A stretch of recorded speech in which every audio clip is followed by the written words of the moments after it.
सभी को जय मसीह की। प्रभु आप सबको बहुत बहुत आशीष दें। मेरा भीतर से आत्मा इतना बेचैन था कि मैं कुछ बातें तुम्हारे संग शेयर करना चाहती हूँ। जैसे कि हम बड़े दुखी हो जाते हैं हर एक चीज़ को लेके कि अभी तो वो मुझसे बहुत प्यार करती थी, अभी मेरे से प्यार नहीं करती। अभी तो हम इकट्ठे थे, अब हम अलग अलग कैसे हो गए। ऐसी बहुत सारी चीज़ें हैं जो हम लोगों के संग संग संग संग रहती हैं। जैसे कि कभी कभार होता है कि हमें बहुत रोना पड़ जाता है और कभी कभार होता है कि हम बहुत नाच रहे होते हैं। तो आपको पता है ये सारी बातें, ये सब चीज़ें हमें कहाँ से मिलती हैं? बाइबल बताती है। सुपदेशक अगर आप पढ़ते हैं तो उसका 3 का 1 बताता है, हर एक बात का एक अवसर और प्रत्येक काम का जो आकाश के नीचे होता है एक समय है। शादी करने का भी समय होता है, शादी टूट जाती है उस चीज़ का भी एक समय होता है। एक बच्चा दुनिया में आता है, एक इंसान दुनिया को छोड़कर चला जाता है। जैसे कि मैं आपके लिए एक वचन और पढ़ूंगी, इसमें कुछ इस तरीके से लिखा हुआ है, प्रेम करने का समय और बैर करने का भी समय है, लड़ाई का समय और मेल का भी समय है। यदि आज तुम्हारी किसी से लड़ाइयाँ हो रही हैं तो कोई बात नहीं, आप परेशान मत हो, एक समय के अनुसार ही जो हो रहा है होने दो। एक मेल करने का भी समय आएगा, एक प्रेम का भी समय आएगा। आपको पता है, कोई हमें अपनी पहले छाती से लगाता है, फिर अपनी छाती से हमें हटाता है। क्यों? क्योंकि प्रेम करने का समय और नफरत का भी समय है। छाती से लगाने का समय, छाती से हटाने का भी समय है। बहुत रोने का एक समय आएगा, लेकिन एक बार ये होगा कि डांस करने का भी समय आएगा। यदि आप इस बाइबल के इन पन्नों को पढ़ते हैं तो इसमें साफ साफ लिखा हुआ है कि हर एक बात का समय है। कुछ चीज को बोने का समय है तो उसको काटने का भी समय है। किसी के ऊपर लट पत्थर बरसाने का समय है तो उनको बटोरने का भी एक समय होता है। हर एक बात का समय है। यदि आज आपको कोई तंग कर रहा है तो एक समय है, फिर वो आपसे प्रेम करेगा उसका भी एक समय है। परमेश्वर ने जो भी कहा वो हमेशा पूरा हुआ है, क्योंकि वो मनुष्य नहीं है जो मनुष्य के जैसे सोचेगा, मनुष्य के जैसा करेगा। वो परमेश्वर है, वो परमेश्वर है, वो सबसे अलग है। और जो वो करता है वो हम नहीं जानते कि हम क्या कर रहे हैं। हम सोच भी नहीं सकते कि परमेश्वर कहाँ से सोचना शुरू करता है, कहाँ से सोचना खत्म करता है। हालेलुया, क्योंकि परमेश्वर हमारे साथ है। आपके जीवन में दुख आ रहे हैं, परेशानियां आ रही हैं तो आप भूल जाएं। आप बस ये सोचें कि यदि आज दुख आया है तो सुख भी आएगा। आज अगर दुख का समय है तो परमेश्वर सुख का समय भी देगा। आप उस समय का इंतजार करें जो आपके लिए है। कोई आपको सता रहे है, वो एक समय होने दो और आप आनंदित रहो, क्योंकि उसने कहा मैं फिर कहता हूँ तुम प्रभु में आनंदित रहो। उसने इसलिए कहा कि मैं फिर कहता हूँ कि तुम प्रभु में आनंदित रहो, क्योंकि उसको पता है, वचन भी बताता है कि फिर हमारा आनंदित का समय आएगा, आनंदित होने का समय आएगा। परमेश्वर महान है, आप उसके गुण गाओ। यदि कोई बीमार होता है तो वो बीमारी नहीं रहता और बीमार नहीं पड़ा रहता, वो चंगा भी हो जाता है। क्यों? बीमारी का अगर समय आया है तो चंगे होने का भी समय है। आप मेरी बातों को ले पा रहे हैं? लेकिन मैं बहुत उत्साहित हूँ, क्योंकि हर एक बात का समय है। क्योंकि परमेश्वर ने हमें हर एक वचन के द्वारा हमें बताया है कि मैंने हर एक काम तेरे लिए करके रखा हुआ है। जो अंत तक धीरज धरता रहता है, धीरज में रहता है, धीरज में बना रहता है, तो वो दूसरी बातें हैं, जो तुम्हारी दुख का समय है उसको सुख में बदलने वाला परमेश्वर तुम्हारे साथ है। पर अंत तक आप धीरज धरें, अंत तक उसमें बने रहें। हालेलुया। आपने देखा एक अंधा भिखारी कैसे चिल्लाता हुआ आया, दाऊद की संतान, दाऊद की संतान मुझ पर दया कर। इतने सालों से, बहुत टाइम से वो बीमार था, बहुत टाइम से वो अंधा था, बहुत टाइम से वो परेशान था, लेकिन वो समय नहीं था कि वो चंगा हो जाए, और वो समय नहीं था कि वो आंखों से देखने लगे। लेकिन एक समय आया, यीशु नासरी उसके पास से निकल कर गया और वो चीखने लगा, चिल्लाने लगा, हे दाऊद की संतान, मुझ पे दया कर, क्योंकि वो समय आ चुका था कि यीशु नासरी उसे चंगाई दे। बहुत दिन उसने अंधेपन का जीवन काटा, लेकिन वो समय नहीं था कि वो देख सके। लेकिन एक समय उसके जीवन में आया, और बाइबल बताती, बाइबल घोषणा करती है, और हम सबने पढ़ा, हम सबने देखा, हम सबने सीखा कि वो समय के अनुसार चंगा हुआ। पर अंधे भिखारी ने धीरज धरे रहा, उस धीरज में बना रहा, कुड़कुड़ाया नहीं कि क्या मैं अंधा ही रह जाऊंगा, क्या मैं कभी दुनिया देख पाऊंगा। एक लहू बहने वाली स्त्री 12 साल तक उस रोग में चलती रही, चलती रही, चलती रही, बनी रही, खड़ी रही। क्यों? क्यों? क्योंकि समय नहीं था कि वो अच्छी हो जाए, लेकिन वो बनी रही, उसी में, उस बीमारी में खड़ी रही। और जब समय आया तो उसने कहा कि मैं आज, अभी और इसी वक्त चंगी हो जाऊंगी। हालेलुया। उसने कहा आज यीशु नासरी निकल कर जाएगा और मैं चंगी हो जाऊंगी। और सच में ऐसा हुआ। एक समय फिर आया, वो चंगी हो गई। कौन कौन इस बात को जानता है कि समय के अनुसार उन दोनों को चंगाई मिली? और वो दो ही नहीं, बहुत सारे हैं। आपने देखा परमेश्वर ने क्या कहा अपने वचन में कि मरने का समय भी है और जीवित होने का समय। क्यों? एक समय ऐसा आया कि लाजर मर चुका था, लाजर मरा हुआ था, कब्र में था, और उसकी बहनें यीशु के पास गई कि यदि तू होता तो मेरा भाई लाजर ना मरता। लेकिन वो समय था मरने का। लेकिन एक और समय आया कि लाजर कब्र से बाहर आया, वो भी एक समय था, लाजर जीवित हुआ। शैतान ने हमारे यीशु मसीह पे ताड़नाएं डाली और एक समय को लेकर आया कि यीशु नासरी को क्रूस पे लटका दिया जाए, उसको कब्र में गाड़ दिया जाए। वो एक समय था, और वो समय के अनुसार होना जरूरी था। लेकिन हमारा प्रभु यीशु मसीह उस समय के अनुसार चलता रहा।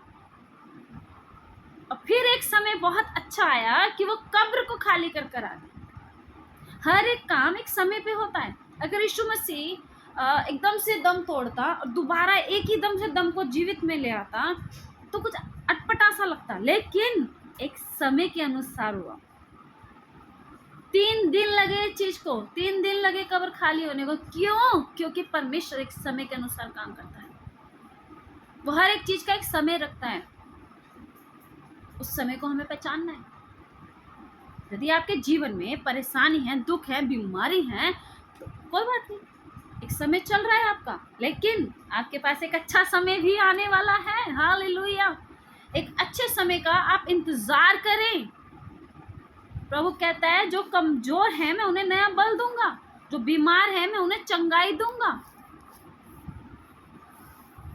मानते हैं आप इस बात को?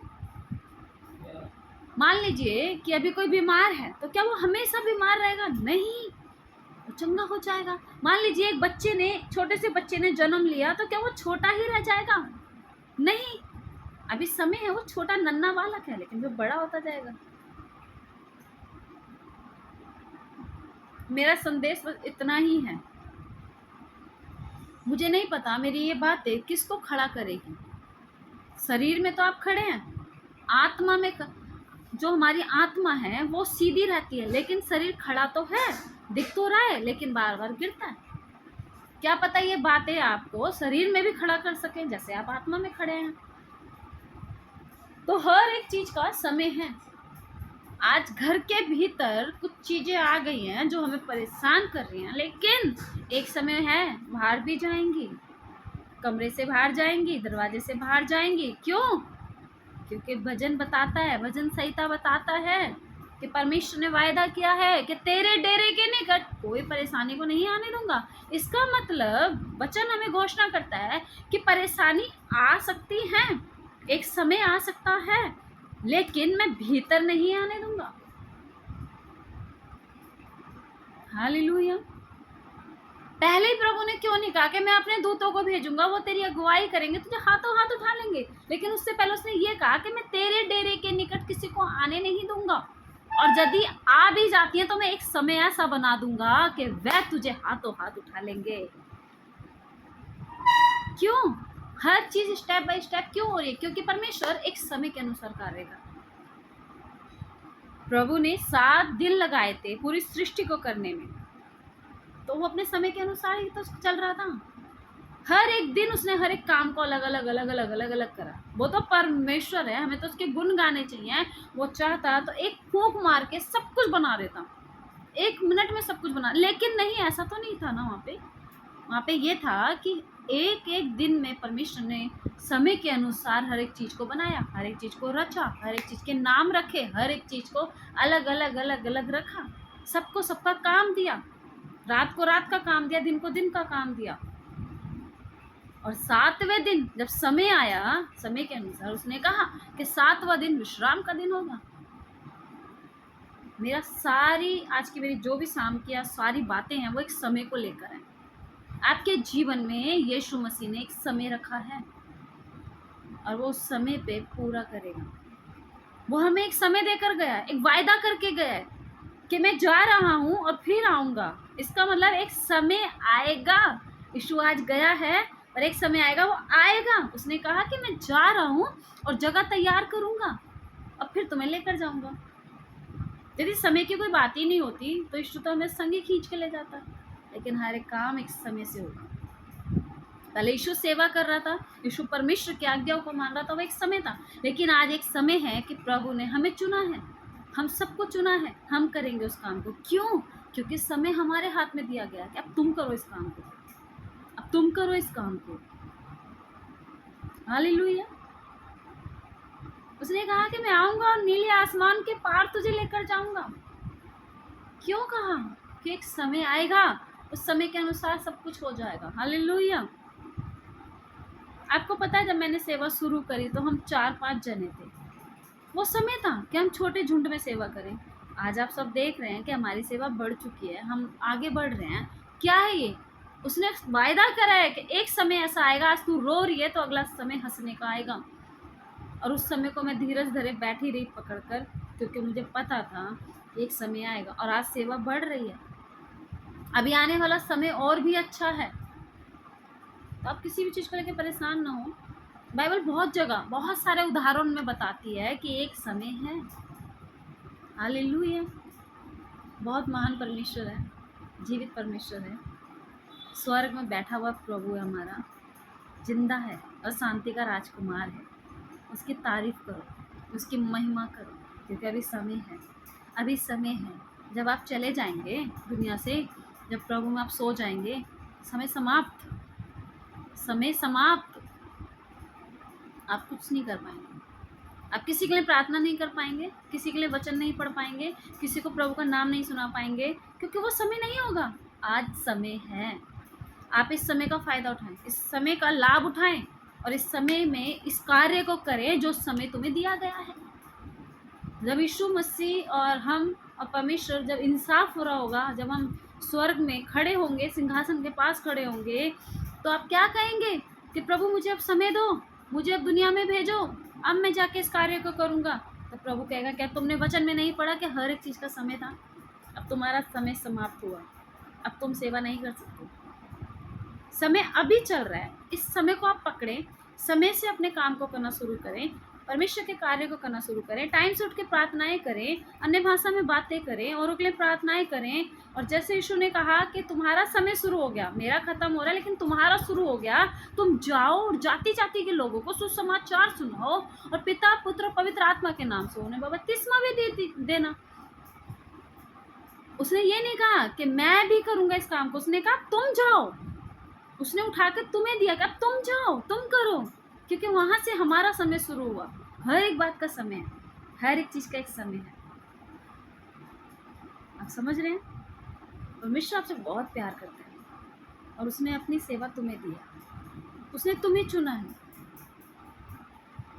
और तुमसे अपने कार्य करवाना चाहता है। आप तैयार हैं? आप वचन को ज्यादा से ज्यादा पढ़ें। समय शुरू हो चुका है, अब आपके ऊपर है कि आप इस समय को बंद रखना चाहते हैं या चलना चाहते हैं इस समय के साथ। आप बाइबल से लोगों का परिचय कराएं, बताएं कि परमेश्वर जिंदा है, सामर्थ्य है। यदि आपको कोई गाली देता है, खा लो। कोई मारता है तो मार खा लो। कोई लज्जित करता है तो हो जाओ। जितना तुम सताए जाओगे उतना बड़ा फल स्वर्ग से तुम्हारे लिए उतारा जाएगा। हालेलुया। पर काम करो, मेहनत करो। दुख जरूर आएंगे, लेकिन चेहरे पे एक चमक देने वाला प्रभु हमारे साथ है। जगत के अंत तक वो हमारे साथ है। मैं यहीं रोकूंगी इस चीज़ को, और मैं सबको यही कहना चाहूँगी कि अभी समय है, अब इस कार्य को करें। आप इस कार्य को करें, परमेश्वर की आवाज़ को सुनें, उसके कलाम को पढ़ें और उसी पे चलें। प्रभु खुद अगुवाई करेगा, प्रभु खुद चलाएगा। प्रभु इन सबको आशीष देना, सुनने वालों को। और प्रभु जी मुँह इनका हो, बोलते रहे, वे समय के अनुसार कार्य को करते चले जाएं। प्रभु यीशु के नाम से आमेन।